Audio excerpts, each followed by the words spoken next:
les pathologies mentales, ça touche environ 15 à 20% de l'humanité. Donc, quand on y réfléchit, par rapport aux investissements qui ont lieu sur cette pathologie, il n'y en a pas autant. Parce que ça fait peur, je crois. Donc, nous, on va aborder 3 sujets rapidement, et je vais essayer pour chacun de ces 3 sujets d'aborder des points qui sont utiles dans la pratique quotidienne. Voilà. Donc, le premier point, ça va être qu'est-ce qu'il faut faire quand on a une femme enceinte qui présente des signes de dépression? Est-ce qu'il faut la soigner avec des médicaments, pour éviter les médicaments? C'est quoi le risque? Donc je vous ai retenu les dernières publications qui sont parues cette année dans le New England, dans plusieurs grosses revues. Et vous allez voir que c'est pas simple, mais globalement c'est plutôt rassurant, on peut prescrire. Deuxième point qu'on verra, c'est les troubles bipolaires. Avec évidemment le trouble bipolaire, vous imaginez, on peut passer une semaine là-dessus. Donc en quelques minutes, on ne va pas pouvoir, mais on regardera certains aspects concernant ce qu'on appelle les troubles bipolaires de type 2, c'est-à-dire les dépressions qui rechutent souvent et qui sont en fait des patients bipolaires et qu'on ne voit pas. Et du coup, comme on ne les voit pas, on les soigne mal, et comme on les soigne mal, on les aggrave. Donc je me suis dit que c'était bien de faire un petit focus sur ces troubles bipolaires de type 2 et qu'est-ce qu'il faut faire avec ces patients. Et puis l'anxiété, ce sera plus en général discuter sur l'anxiété, parce que l'anxiété, c'est ce qu'il y a de plus difficile en psychiatrie. L'anxiété, c'est ce qui peut inhiber, exciter, donner l'impression de toute puissance, donner l'impression d'impuissance. L'anxiété, c'est le symptôme le plus difficile parce que ça prend tous les visages. Déjà, les auteurs au XIXe siècle décrivaient l'anxiété délirante, décrivaient le sentiment de négation, de déréalisation, de dépersonnalisation, qui sont des signes de psychose. Donc l'anxiété, quand on ne sait pas, presque toujours c'est de l'anxiété. Et même aujourd'hui, on est en train de réfléchir à l'ensemble des pathologies sous l'angle de l'anxiété. Est-ce qu'un psychotique, c'est pas quelqu'un qui gère particulièrement son anxiété? Voilà. Donc l'idée, c'est, on va pas aborder ce sujet de façon si profonde, mais on verra quand même des choses qui peuvent être utiles pour votre pratique. Alors, les troubles dépressifs chez la femme enceinte, déjà, il faut se rendre compte que le fait d'être enceinte, c'est pas banal en soi. Et qu'est-ce qu'il y a? Ah d'accord. Peut-être l'éteindre, c'est possible. Voilà, donc l'idée c'est que quand on a en face à nous une femme enceinte, en fait on n'a pas qu'une femme en face de nous. On a une famille, on a une culture, on a un embryon, on a un projet. Et dans le fond, ce qui va être compliqué, c'est que tout d'un coup, tout bascule, tout change fondamentalement. La jeune fille devient femme, l'homme devient père, la famille est fière, au contraire honteuse. Donc il y a plein d'enjeux qui sont mis en place. Et évidemment, ça va impacter terriblement sur la psychologie de la personne, de la maman. Dans le poids culturel, dans nos cultures, aussi bien ici au Maroc qu'en France, malgré tout, on attend de la mère qu'elle soit contente. Elle a beaucoup de chance, elle porte la vie, elle doit être joyeuse, elle doit savoir être mère par définition. Voilà, puisqu'elle est une femme, elle doit savoir être mère, et qu'on ne lui demande pas son avis, et on ne comprendrait pas qu'elle n'arrive pas à être mère. Et moi qui me suis beaucoup occupé de mamans qui voyaient leur enfant arriver comme un objet sans le mode d'emploi, et ben, je me suis vraiment rendu compte comment la pression culturelle est très forte dans nos cultures, notamment des hommes, pour dire, ben voilà, maintenant tu as un enfant, tu te débrouilles. Et donc, on se doute bien que ça va faire en sorte que quand la jeune femme, ou la femme plus âgée, est enceinte, et ben, elle va avoir toute une série de freins culturels qui vont l'empêcher de nous dire qu'elle va mal. Parce que comment une femme qui porte la vie peut oser dire qu'elle va pas bien? C'est scandaleux. Et donc, du coup, eh ben, on va se rendre compte que si nous, en tant que médecins, on n'aide pas cette femme à nous parler, à lui dire qu'elle peut être une très bonne mère. Par exemple, moi je me suis beaucoup occupé de mamans qui étaient obligées de laisser leurs enfants dans des familles d'accueil. Comment est-ce qu'elles pouvaient garder le sentiment d'être mère alors que ce n'est pas elles qui élevaient les enfants? Et bien en fait on se rendait compte que quand on ne faisait pas ce travail, les mamans revendiquaient en permanence le fait d'être mère, étaient totalement incapables, et au moment donné où le juge devait prendre la décision de leur laisser l'enfant, elles faisaient juste la grosse connerie pour que le juge prenne une décision opposée. parce qu'elle ne se sentait pas capable d'élever l'enfant, mais elle se sentait capable d'être mère. C'est pas pareil. Et donc, l'idée, c'est qu'il faut, nous, quand on se rend compte qu'une femme peut-être va pas bien, ou qu'elle a beaucoup de somatisation, ou que la grossesse se passe pas bien, dire que ça ne nous pose pas de problème vis-à-vis de sa qualité de future mère, ou sa qualité de personne, de nous dire qu'elle est déprimée. Et ça, je crois que c'est très important pour que les personnes puissent nous dire qu'elles sont dépressives, c'est de nous dire que ça ne porte pas ombrage au respect, à l'admiration qu'on a pour cette femme.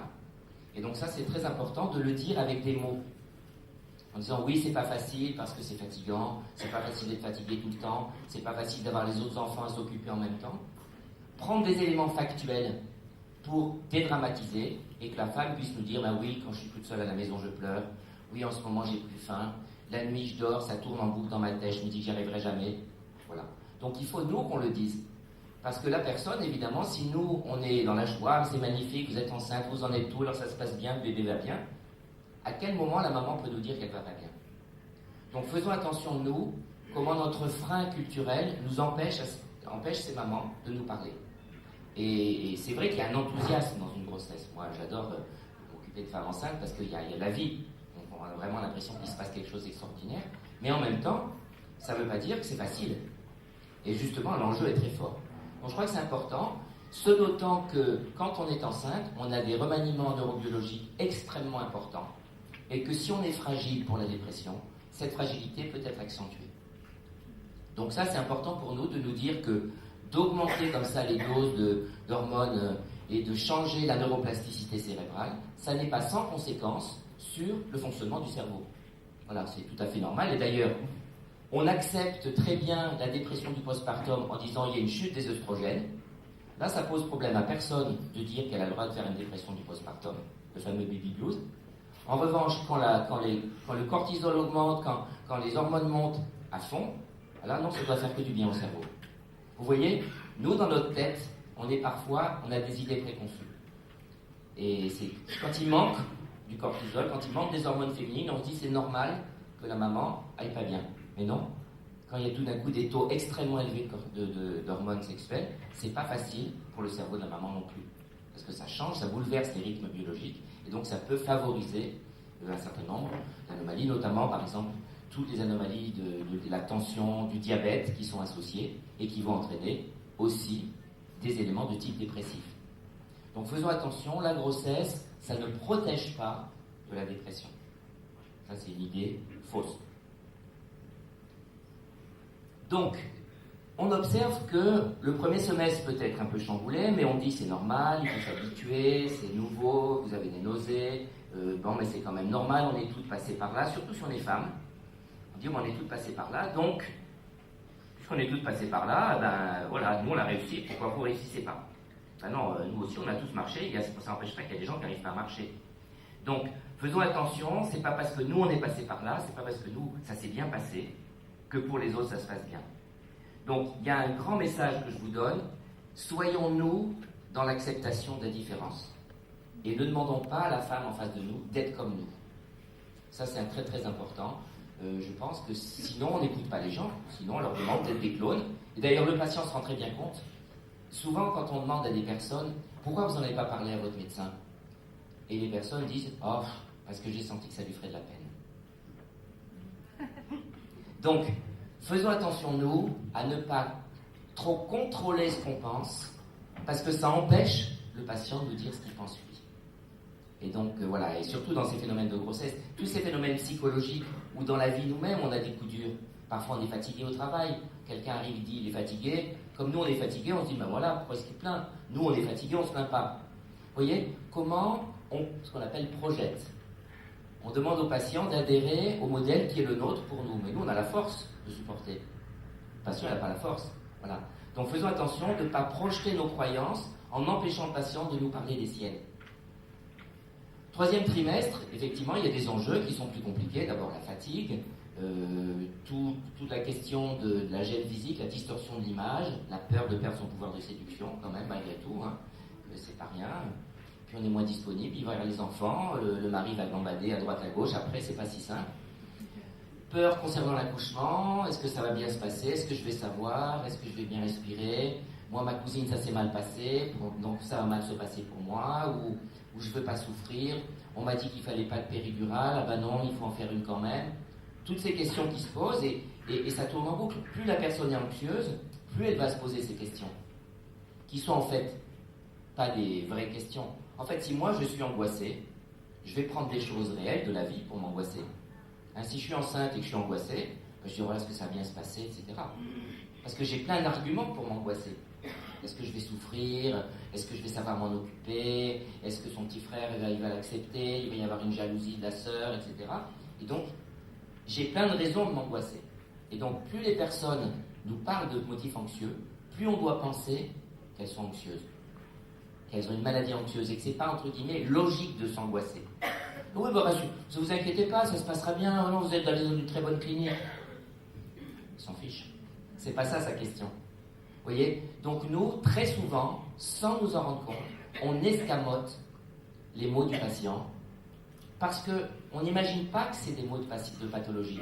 Si moi j'ai un bouton, c'est facile de voir que c'est une pathologie. Si c'est un mot, à partir de quand un mot devient pathologique? Ben, ça dépend de celui qui l'observe. Si moi je décide que, en tant que femme, moi aussi j'ai eu des enfants et que voilà, ben, ça n'a pas été facile pour moi parce que j'ai continué à travailler, je faisais mon résidana, etc. Et que j'ai en face de moi une femme qui se plaint un peu, ben, j'ai envie de lui dire écoute ma grande, moi j'ai réussi, pourquoi pas toi? Donc je ne suis pas enclin à voir un symptôme. Alors qu'un bouton, même si je ne vais pas bien, je le vois. Donc c'est ça la grande différence avec la psychologie, c'est que la manière d'écouter est très importante. Et donc il faut, dans notre tête, faire le ménage, être disponible. Il ne faut pas juger, être disponible, accueillir. Et du coup, on gagne beaucoup de temps. Parce que les gens, au lieu de faire des détours, de passer par le mal de ventre, de passer par l'échographie qu'ils ne veulent pas faire, de passer par le médicament qu'ils n'ont pas supporté, pour nous dire qu'ils ont quelque chose à nous dire et qu'ils reviennent. Beaucoup de patients qui reviennent, ils reviennent parce qu'on ne les a pas écoutés. C'est pas facile, hein, c'est pas du tout une critique que je fais, mais beaucoup de patients qui reviennent fréquemment pour des motifs, c'est que ce qu'ils voulaient nous dire, on l'a pas entendu. Et ils essaient de le répéter d'une autre manière. Contradiction, hein, c'est très fréquent, donc du coup, les mamans, elles sont très fréquemment, oui, c'est génial, je suis très contente, mais pourquoi ça, je vais jamais y arriver, ça va être trop difficile, et puis de toute façon, etc. Donc il y a un mélange de choses. Donc pourquoi prendre en charge les pathologies psychiatriques graves et types? Parce que, en fait, non seulement c'est préjudiciable pour la maman qui souffre, mais c'est préjudiciable pour la grossesse et c'est préjudiciable pour l'enfant à venir. Donc c'est pas juste qu'une personne déprimée qu'on soigne, c'est aussi une grossesse qu'on soigne et c'est aussi un enfant à venir qu'on soigne. Donc il faut être très clair dans notre tête que si soi-disant on est médecin et qu'il y a quelqu'un qui est malade, on peut pas dire oui non mais bon, ah non mais je la soigne pas trop. Du coup si je la soigne pas trop, ben, je fais souffrir cette femme, je fais souffrir, la grossesse se passe moins bien et je fais souffrir l'enfant. Donc vous voyez, même si intellectuellement on a envie de dire il ne faut aucun traitement pour une femme enceinte, et c'est quand même la vérité comme principe, en vérité, quand la personne est malade, il faut quelque chose. C'est comme si on disait oui, il y a un diabète gestationnel, bon ben voilà, c'est un diabète gestationnel, une hypertension, bon d'accord, mais ben non, on le fait. Ben, il faut faire pareil pour la dépression. Je pense qu'il faut aussi dans notre tête, c'est pas parce que c'est psychologique que c'est pas grave. Et on a tendance à banaliser le psychologique. Donc ce qui est compliqué, c'est que pour faire notre bilan, on n'a pas juste un examen. Une prise de tension, une glycémie, ou je sais pas quoi, une mesure de taille d'embryon ou de motilité. On a effectivement tout un contexte à prendre. Et le contexte, il est d'abord le contexte psychiatrique.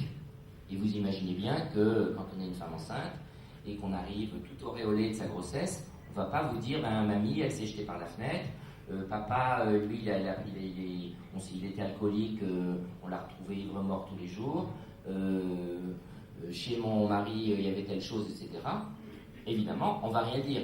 Tout va très bien jusqu'à la nuit des temps. Quand on remonte, il n'y a jamais eu le moindre antécédent psychiatrique. Ce qui est impossible, parce que dans toute famille, on passe 2 générations, il y en a au moins un.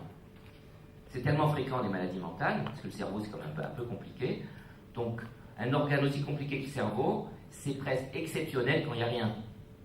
C'est juste l'inverse. C'est quand on n'a pas de maladie mentale, il faut dire